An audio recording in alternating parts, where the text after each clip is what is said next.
Alright guys, we're doing the phase 2 of the dark side Geonosian battles. I started doing the timestamps down in the description so you can actually jump to what you want to see. Or you can hang out. That's cool too. I'm not going to talk too much with each one of these. I'll come in and chime in when it's something that I feel would be helpful for those that might be struggling or learning how to do these battles. But otherwise, it's going to be pretty straightforward. I've sped up speed about twice as fast so that it doesn't take nearly as long to go through, so that the people that just want to see what I do all the way through aren't spending all their day on it. I'm trying to keep it as simple as possible. I didn't want to make it too fast, because if it's too fast you can't really see what's going on. You just see a blur of images and that's it. So with this first one, a lot of times in these battles, especially with light side, you want to go with 2 tanks. My Empire is a pretty strong Empire, so I'll start with 1 tank for that fleet. But this one I've got 2 out. Not that I really need it with Houndstooth. If you got Houndstooth all geared up and everything, it can pretty much not die through this first battle here on phase 2.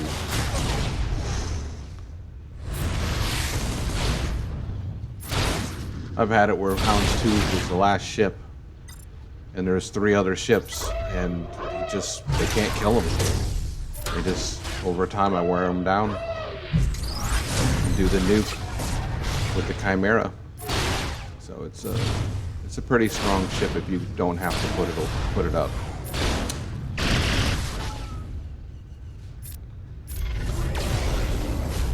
That's the first one.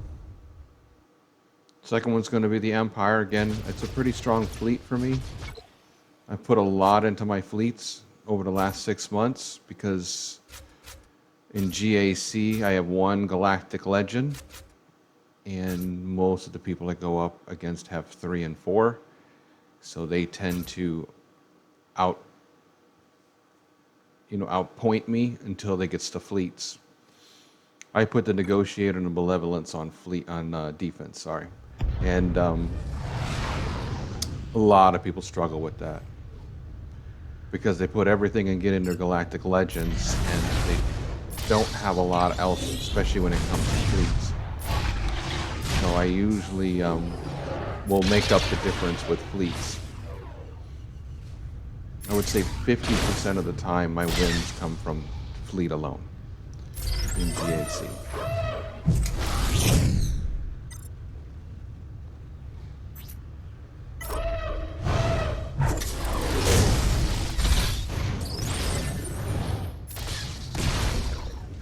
You want to spread target lock around on this.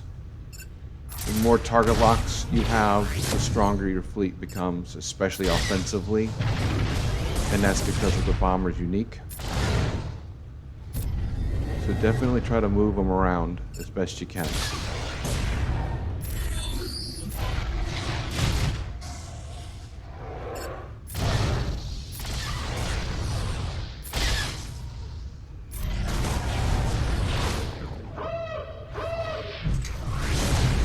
Ooh, almost took out the bomber.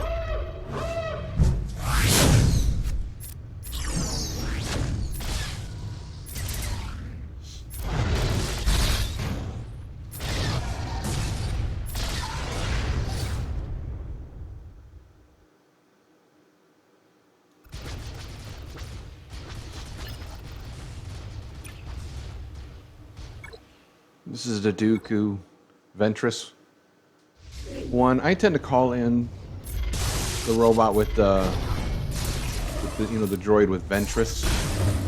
It seems to do better. The guild suggests it too. I'm not sure why, but I have done it both ways, and it does seem better with the Ventress calling in. My Ventress is also R8, or not R8, R7, and Dooku is R4. I don't know if that makes a big difference or not. Now, I was able to clear this before when Ventress used to be R3 and Dooku was G12. it was a harder fight. And sometimes it came down to just one of them at the end. But it is doable with a smaller relic, gear character. Just when you get these relicked up, it makes it much easier, obviously.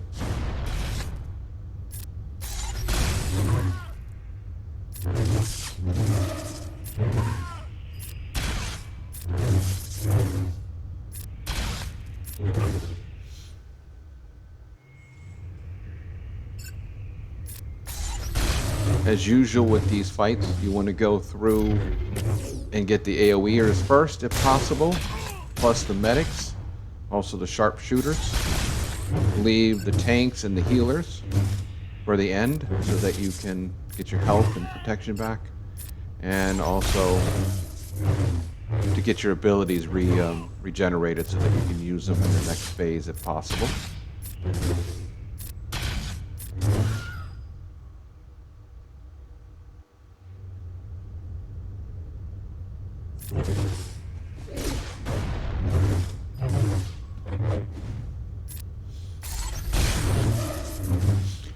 No heavy hitters in this last one, so it's pretty straightforward.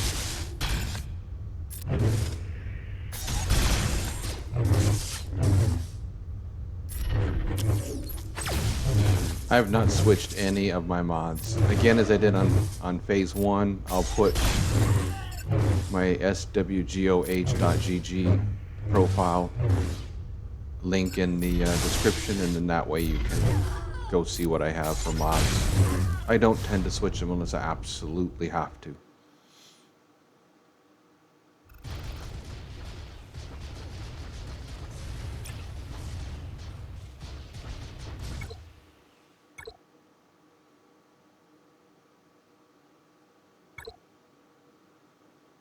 I like using Traya lead for the Geo battles a lot, especially with Darth Vader, because she gives plus 40% potency.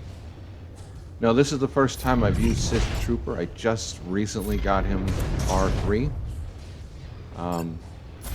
The thought is that with Traya lead, every time a debuffed enemy gets attacked or gets hit, everybody gets 10% health. So with him assisting all the time, that should help keep everybody's health up. So that was the idea with this, and it seems to work fine because I used a similar combination in phase 3 and phase 4, and I was able to get 4/4 on each one.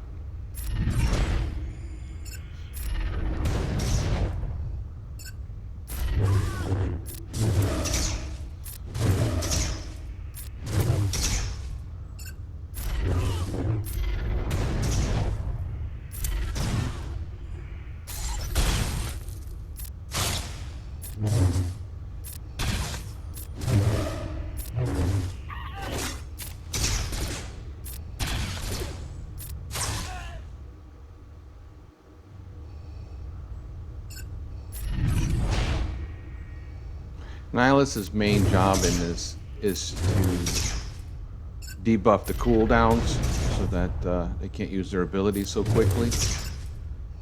And then usually on stage 4 I'll annihilate somebody with him, but otherwise that's right there. That's what his main job is. It slows down what they're able to do with the team. You can see my health and protection is pretty high. So that's looking good.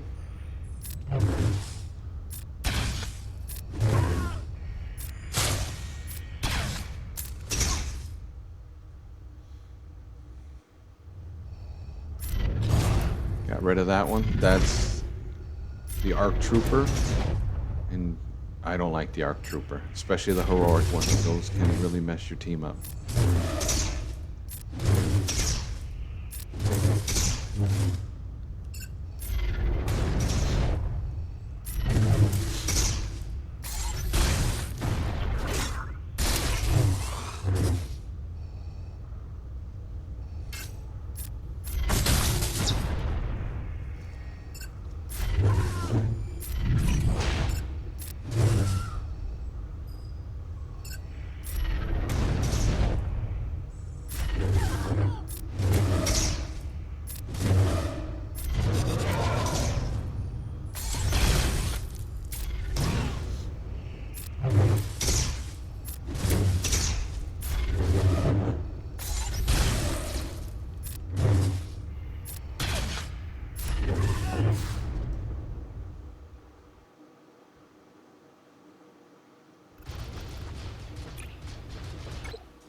Alright, this one I'm putting in Emperor Palpatine more for his basic than anything. I want to try to keep the taunt on Malak as much as possible.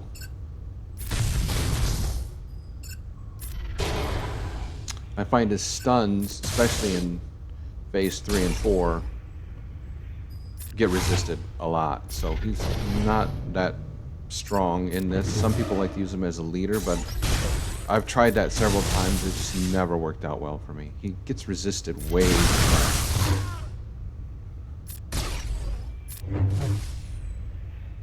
I have his potency at 128%, and you would think more would land, but it just really doesn't. Phase 2, he's still okay, but when it gets to phase 3, you'll see it's much harder for him. That's if I use him. I might not.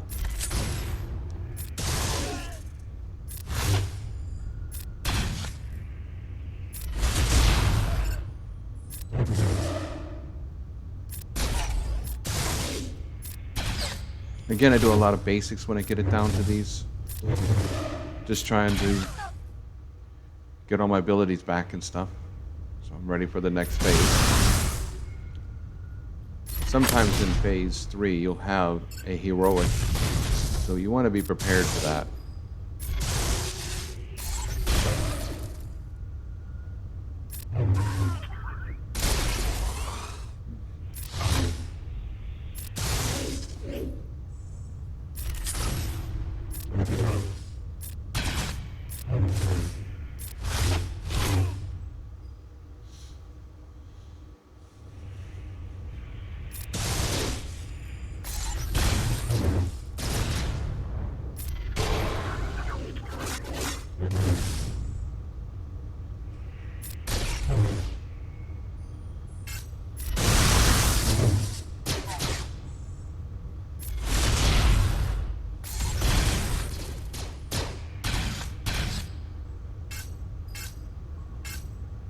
Can't see the buffs back there.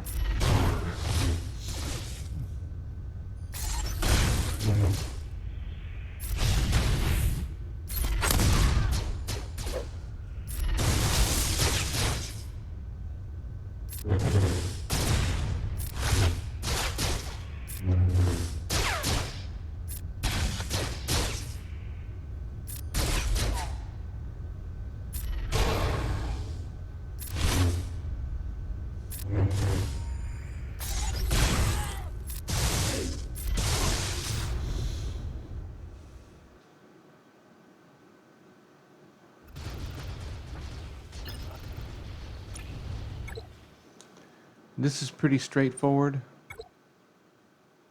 Now you might want to speed up, put your fastest speed mods on the Brood Alpha.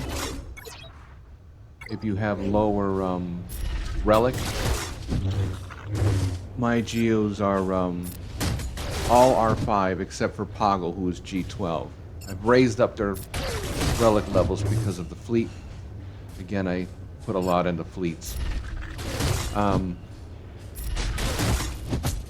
You want to make sure that your spy is hitting the Acklay when it's his turn, especially with his heavy hit. Every time. Don't waste it on anybody else. But this is pretty straightforward. Get rid of your AoE guys and then leave the rest.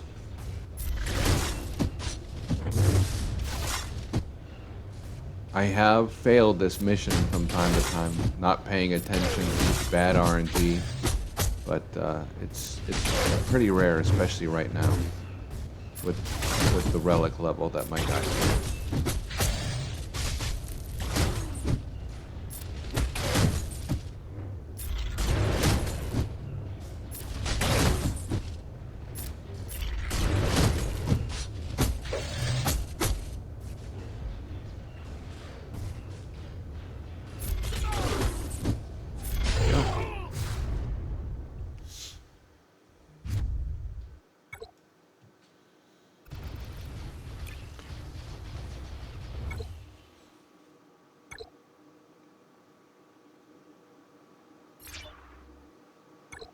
Now at this battle, I'm just putting Watt in. Don't have Asajj.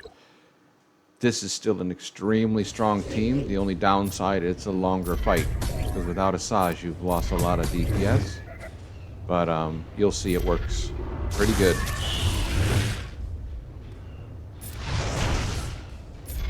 And you can put the tank tech on the droid if you want. I prefer it on the zombie. But you could do it either way. It doesn't really matter.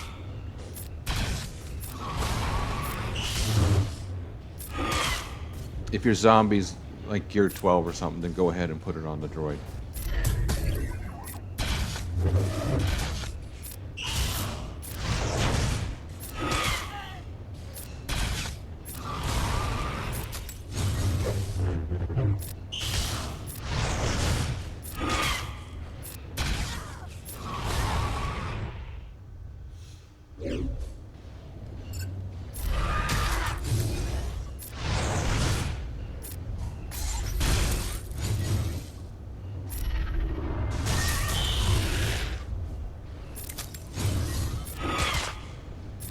Remember with zombie, a lot of people forget this, he's got the tenacity down on his basic.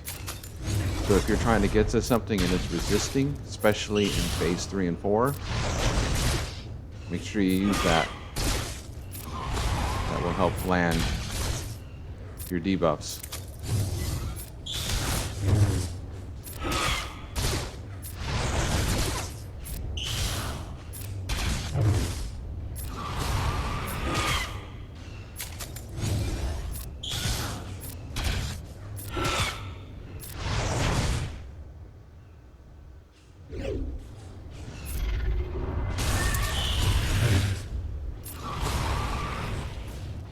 Now things are getting harder. As you can see, I'll start moving that around a little bit, his debuff, when I think of it. Again, no real worry about losing this one. With Watt in there, it makes this team very, very strong. It's just a slower fight.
Got 2 ARC troopers in this, so we want to try to work on them.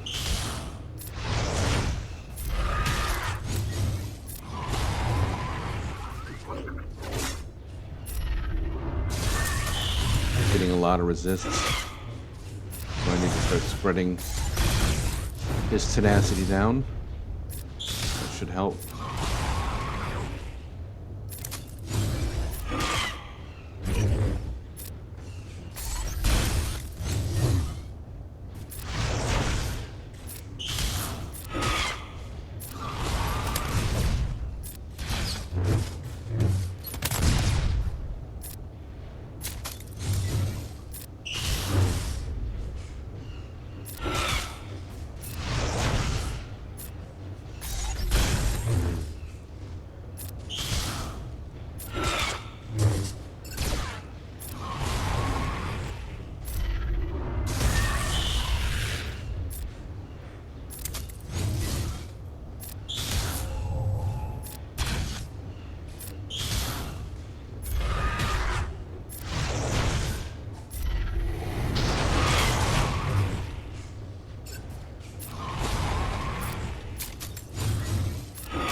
Alright, now we're coming up to the last fight. This will be with Grievous. My droidica is only gear 12, so I use Newt for this fight usually.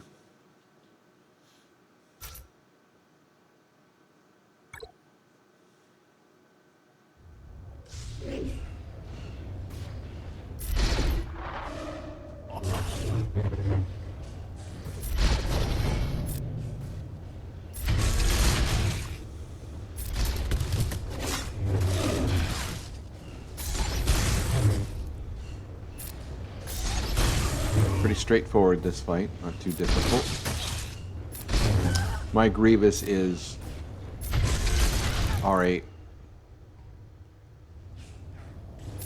Magna Guard, B2, B1, they're all R5.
There you go, pretty easy. Alright, well thanks for watching. If you guys use different combinations, let me know. I'm curious to see what everybody's using, because I'm always game for trying new things. Alright, if you guys like the video. If not, don't. Alright, bye-bye.